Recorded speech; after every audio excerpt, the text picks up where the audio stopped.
Je n'ai pas de discours à lire, mais je commencerai par là où on a terminé, par assurer tous les participants à cette épreuve, notamment les 9 autres qui n'ont pas été primés, que chaque participant recevra une prime d'au moins 3 millions, c'est-à-dire les 9 autres candidats.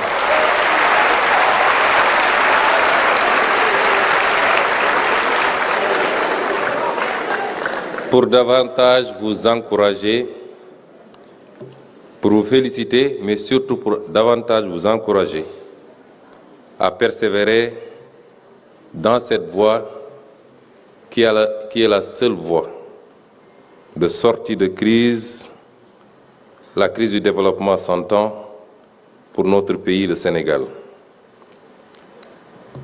Chers étudiants, en venant ce matin représenter Son Excellence le Président de la République à cette cérémonie, j'étais très loin de m'imaginer que j'allais assister à ce spectacle de très haute qualité qui honore notre pays et qui fonde notre droit légitime à espérer de ce pays, de son avenir. J'ai senti une jeunesse déterminée, convaincue, mais surtout une jeunesse qui semble s'être appropriée du projet de développement structurel, de rupture, mais de relance de ce qui devait être notre trajectoire depuis le début. En vous écoutant les uns et les autres, je me suis senti parler et réfléchir. Et je me suis dit, enfin, voilà des Sénégalais, certes très jeunes, mais qui semblent avoir compris mieux que nous-mêmes les options qui sont les nôtres, celles d'un développement endogène, porté par son peuple, basé sur l'expertise locale, qui s'enrichit de tous les apports, mais un développement endogène, porteur de souveraineté, de prospérité, qui sera partagé de manière juste et équitable par tous les Sénégalais. Vous avez fait des expositions. Des thématiques qui nous sont chères dans notre programme ont été abordées aujourd'hui. L'agriculture.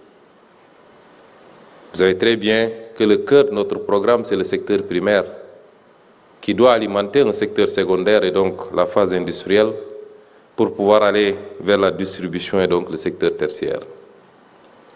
Et le poumon de ce secteur primaire, c'est l'agriculture, qui aujourd'hui continue à souffrir des erreurs du passé, des mauvais choix, qui est confronté à un problème des faibles rendements. Pour la principale culture qui est l'arachide, nous peinons à atteindre la barre des 500 à 800 kilos à l'hectare, là où ailleurs on fait énormément plus. Qui est confronté à un problème de la qualité des intrants, mais qui est confronté également à ce qui a été exposé ici, la mauvaise utilisation des pesticides et autres produits. Et aujourd'hui, des jeunes de ce pays nous ont démontré qu'il est possible de faire beaucoup mieux et gérer les problématiques liées à la santé des producteurs, mais également améliorer le rendement, notamment en limitant les pertes post-récolte. Le tourisme. Il y a quelques semaines, en tant que tête de liste, j'ai parcouru le pays et sur la base du programme Sénégal 2050, j'ai insisté sur l'importance du tourisme dans toutes ses déclinaisons. Le tourisme culturel, le tourisme cynégétique, le tourisme balnéaire, le tourisme religieux, mais surtout j'ai insisté à dire que le principal vecteur du tourisme doit être le tourisme intégré, le tourisme domestique et le tourisme local. Et aujourd'hui, des jeunes nous ont proposé des moyens d'améliorer ce tourisme logistique. l'éducation et la formation, qui aujourd'hui continue à souffrir également d'un certain nombre de problèmes liés à la faiblesse des infrastructures, à la mauvaise orientation des investissements et évidemment la qualité des enseignements. Et nous avons eu au moins 2 ou 3 exposés sur l'éducation, intégrant les problématiques de la corruption, de la sécurité dans la documentation, du handicap et même du chômage. Le transport, vous avez vu que depuis qu'on est arrivé au gouvernement, ça a été l'un des chevals de bataille de ce gouvernement. Comment amoindrir l'insécurité routière, l'indiscipline sur nos routes et son lot de dégâts matériels, humains, financiers. Et aujourd'hui, on a eu droit à 2 exposés sur la sécurité routière et sur la mobilité. L'administration, enfin, qui aurait mérité d'être primée, Monsieur le ministre de la fonction publique. Puisqu'en tant que chef de gouvernement et en tant qu'ancien fonctionnaire malheureusement radié,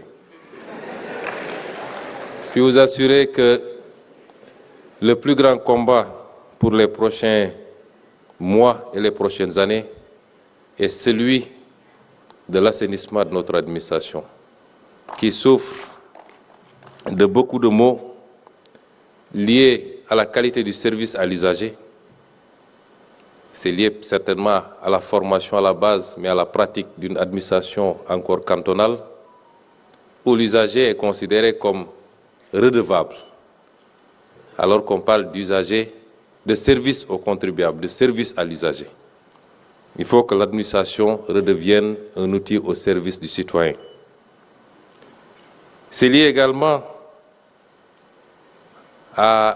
au manque de corrélation entre l'objectif de développement et notre administration. Il faut que cette administration redevienne une administration du développement. Elle ne l'est pas ou elle ne l'est pas suffisamment aujourd'hui. Et les problématiques qui ont été soulevées et qui tournent autour du numérique, l'outil numérique, dans toutes ses déclinaisons, les nouvelles technologies, l'intelligence artificielle, sont le présent aujourd'hui du monde, mais certainement et inéluctablement l'avenir du monde. Et nous sommes heureux de voir qu'il y a une jeunesse ici au Sénégal. Et mon conseil technique en charge de l'enseignement supérieur et de la formation professionnelle ne s'y était pas trompé. À 2 ou 3 reprises, il m'a trouvé dans mon bureau pour me dire que ici, dans nos écoles et nos institutions, nos écoles et nos instituts de formation, nous avons des jeunes qui ont toutes les aptitudes pour aller le plus loin possible et nous permettre de faire ce que j'ai toujours appelé le leapfrogging, les sauts de mouton, des sauts qualitatifs, qui nous permettent d'anticiper et d'aller vers les prochaines générations de technologies. J'ai tendance à donner comme exemple la Chine, qui il y a quelques décennies encore était totalement à la traîne et qui a pu faire ses sauts de mouton pour être aujourd'hui la seule détentrice de la technologie de la 5G et de beaucoup d'autres technologies que les plus grandes puissances peinent à rattraper. Et l'autre jour, à l'école Sénégal-Japon, l'ambassadeur du Japon nous disait, et c'est valable certainement, monsieur l'ambassadeur du Corée pour la Corée du Sud, que le Japon ne dispose d'aucune ressource naturelle, mais a très tôt misé sur la ressource humaine, la formation qualitative de la ressource humaine, qui lui a permis d'être à la pointe de toutes les technologies et de fonder son développement sur cela. Et je dois pouvoir dire sans risque de me tromper, que c'est le cas de la Corée du Sud, qui aujourd'hui est à la pointe de toutes les technologies, mais ne jouit pas d'énormément de ressources naturelles. La première richesse aujourd'hui dans le monde, ce n'est pas forcément les ressources naturelles, ce n'est pas le pétrole, ce n'est pas le gaz, c'est la ressource immatérielle qu'est le savoir. Et c'est pourquoi, au nom du gouvernement et sur les instructions de son Excellence, Monsieur le Président de la République, je puis vous dire que vous aurez l'encadrement, et vous l'avez déjà, mais vous aurez surtout le soutien qu'il faut pour avoir toutes les possibilités de développer votre savoir, de l'accroître, de l'améliorer. Et si je dis soutien, c'est le soutien matériel, c'est le soutien financier, c'est les espaces et le cadre de travail. Considérez que désormais, c'est l'une des priorités absolues de ce gouvernement d'encadrer cette jeunesse que vous êtes dans les secteurs qui sont les vôtres pour performer et nous donner les satisfactions que nous attendons. Les projets qui ont été présentés aujourd'hui ne sont certes pas des projets totalement maturés, mais qui peuvent l'être rapidement s'ils bénéficient de ce soutien. Ailleurs, ça a commencé certainement dans les universités, dans des garages, pour nous produire des Facebook, des Google et d'autres champions mondiaux. Je puis vous assurer donc que, quels que soient les défis et les écueils qui sont devant nous, et ceux que nous vivons déjà par rapport à la situation que nous avons trouvée ici, qu'ensemble nous allons relever les défis et que dans la priorisation des secteurs, le secteur de la recherche et de l'innovation sera un secteur au-devant des priorités de l'État du Sénégal. Il y va également d'une question de souveraineté. Avoir la possibilité de développer ses propres outils est une question de souveraineté et donc de sécurité nationale. Il y a une vingtaine d'années, quand je venais d'arriver dans l'administration fiscale, un peu plus de 20 ans, j'avais assisté à une scène que nous avions beaucoup dénoncée à l'époque. Des Sénégalais avaient conçu pour la douane sénégalaise un logiciel qui s'appelle le système Gaïndé et qui est toujours en cours. Et ils l'avaient développé ici avec l'expertise sénégalaise.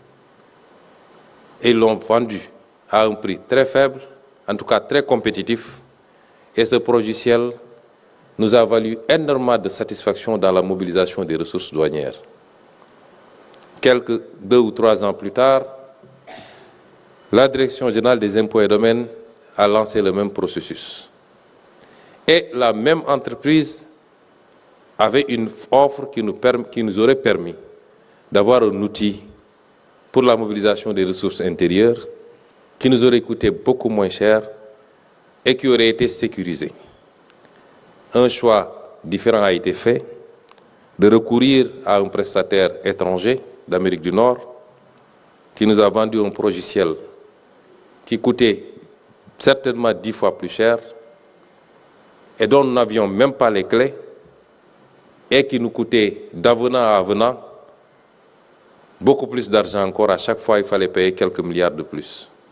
C'est l'exemple typique des mauvais choix qui ne découlent pas d'une rationalité qui intègre les questions de souveraineté et de sécurité, mais surtout d'une rationalité qui intègre l'encouragement que l'État doit apporter à la recherche locale, à la recherche nationale et à l'éclosion, petit à petit, de petites structures qui vont aller progressivement vers la conquête certainement du continent et demain du monde. C'est ça nos objectifs et nous allons, avec vous, la main dans la main, y travailler.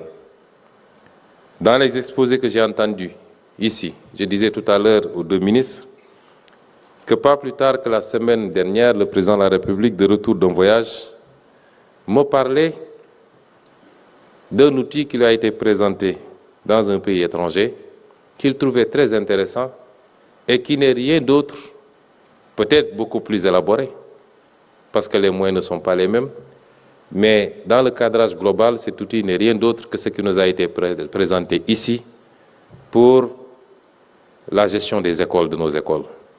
C'est dire que les idées sont là, les compétences sont là, il faut juste accompagner, encadrer, et c'est ce que nous allons faire avec vous. Chers jeunes, je réitère mes félicitations et mes encouragements et vous dire que c'est vous, en réalité, le projet dont on parle. Ce n'est pas le président Bassirou Diomaye Faye, ce n'est pas son premier ministre, ce n'est pas le gouvernement. C'est vous, en réalité, ce projet. C'est vous qui allez le porter, le hisser le plus haut possible. Nous ne sommes là que pour accompagner toutes les bonnes initiatives. Nous ne sommes là que pour les encadrer. Et nous le ferons avec tous les moyens qui seront disponibles. Je ne terminerai pas sans féliciter, très sincèrement et très chaleureusement, Monsieur le ministre de la Fonction publique.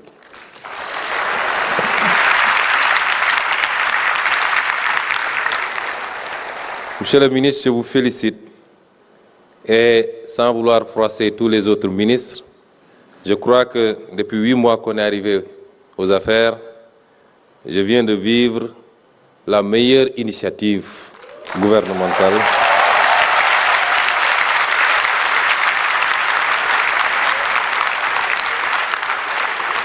La meilleure initiative gouvernementale en ce qu'elle nous projette le plus loin possible vers l'avenir, mais en ce qu'il nous fonde à espérer de ce pays et de son potentiel. Je vous remercie.